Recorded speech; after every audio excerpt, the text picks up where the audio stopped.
সময় যখন নিকটে এসে যায় ওই সময় মানুষ দুনিয়াতে ফিরে যেতে চায়।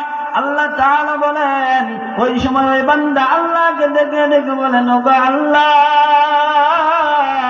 আমাকে আর একটু সময় দিয়ে দাও, এবার আমি পৃথিবীর জমিনে গিয়ে ভালো ভালো কাজ করব, পূর্বে যা করতাম না ওই কাজগুলো আমি আল্লাহ আপনার জন্য করে আসব।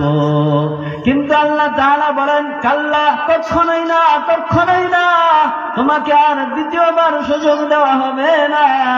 আল্লাহ তাআলা অন্য আয়াতের মাধ্যমে আমাদেরকে জানিয়ে দিলেন, وأنفقوا مما رزقناكم من قبل أن يأتي أحدكم الموت فيقول رب لولا أخرتني إلى أجل قريب।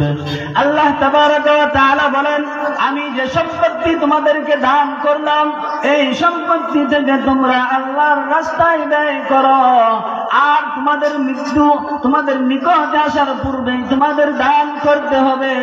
আমার বন্ধুগণ, একটু মনোযোগ, একটু গভীর চিন্তা।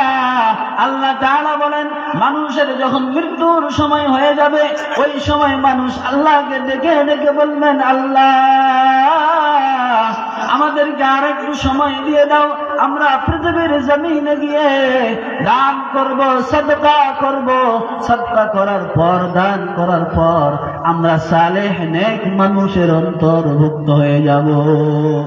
আমার বন্ধুগণ, এখানে একটা প্রশ্ন আসতে পারে, পৃথিবীর জমিনে কত আমাল, কত ইবাদত রয়েছে, ওই সময় মানুষ মৃত্যুর শ্বাস বের হবে হবে অবস্থা, এই সময় মানুষ দান সাদকার কথা